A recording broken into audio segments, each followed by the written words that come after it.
Hello everyone, and welcome back to our channel, where South African politics is never dull, always dramatic, and occasionally more chaotic than a taxi rank during load shedding.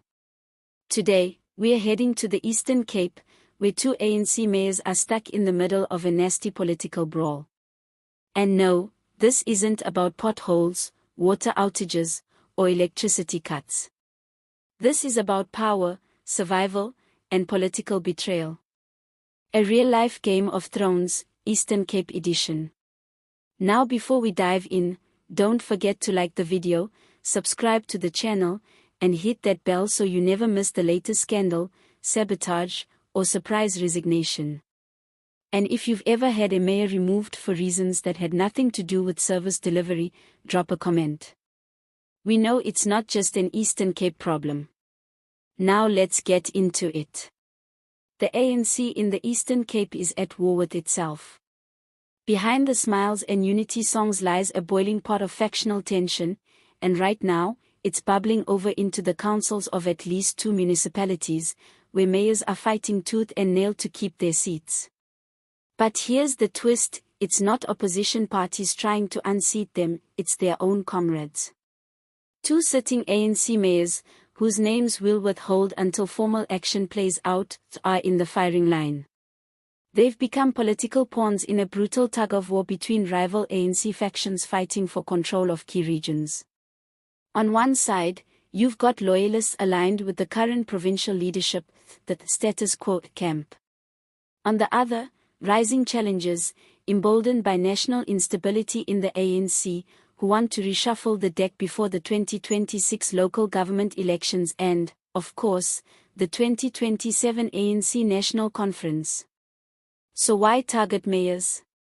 Because mayors are more than just ceremonial ribbon cutters. They control municipal budgets, tenders, and crucial political networks. They're also gatekeepers to jobs, contracts, and even votes. Whoever controls the mayor, controls the municipality, and by extension, the party structures inside it.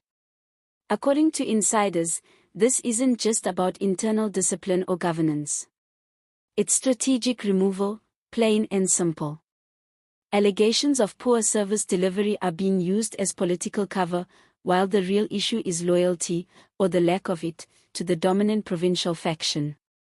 One of the mayors reportedly faced a near ouster last week during a fiery council meeting that more closely resembled a boxing match than a democratic forum. Tensions were so high that security had to be called in, and councillors allegedly exchanged more insults than actual policy ideas. In a desperate bid to survive, some of these mayors are turning to public loyalty performances, posting statements reaffirming their commitment to the ANC, publicly backing provincial leaders, and denying any factional leanings.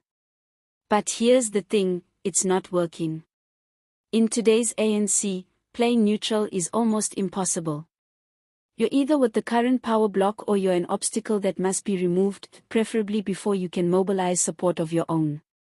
That's why both of these mayors have suddenly found themselves under the microscope, not because service delivery failed, let's be honest, that's been happening for years, but because they're politically inconvenient. It's worth remembering, the Eastern Cape has always played a significant role in ANC politics.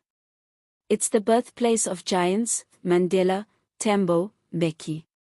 But today, it's a battlefield of egos, ambitions, and survival strategies.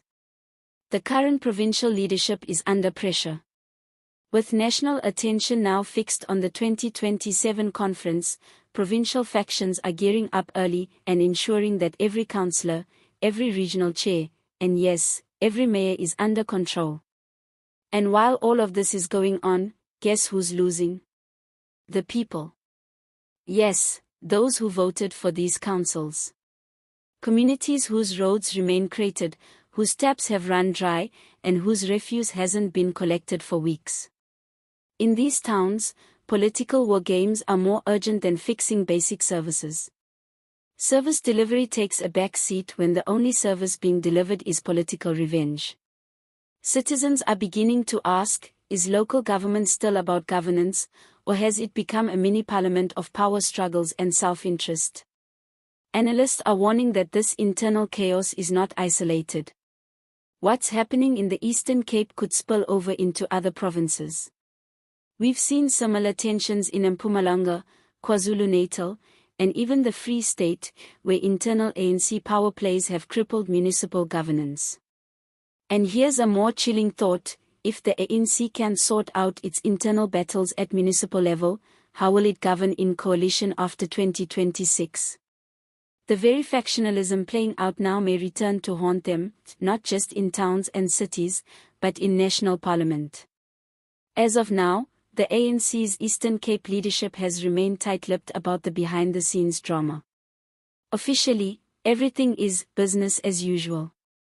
Unofficially, it's a war of WhatsApps, emergency caucus meetings, and backdoor negotiations.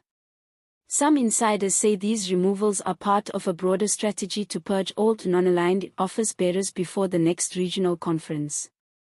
Others argue that the chaos is simply the result of a lack of leadership and clear direction from Luthuli House. And speaking of Luthuli House, where is the national leadership? Once again, silent. Michael Mbalula has not intervened publicly, and President Ramaphosa is unlikely to weigh in, especially while navigating coalition politics at the national level. That leaves the mayors alone, surrounded by allies turned enemies, fighting for political survival in councils that feel more like war zones than public institutions. So, what happens next? The mayors might survive, for now. But the writing is on the wall. Factionalism is not going away. In fact, it's intensifying.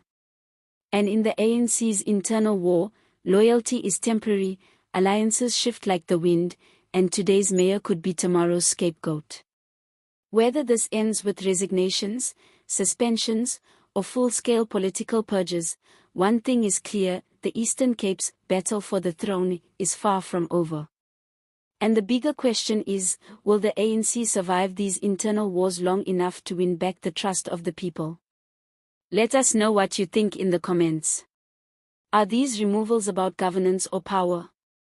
And can the ANC clean up its act before the next elections? Don't forget to like the video, hit that subscribe button, and ring the notification bell so you don't miss the next explosive story in South African politics. Thanks for watching.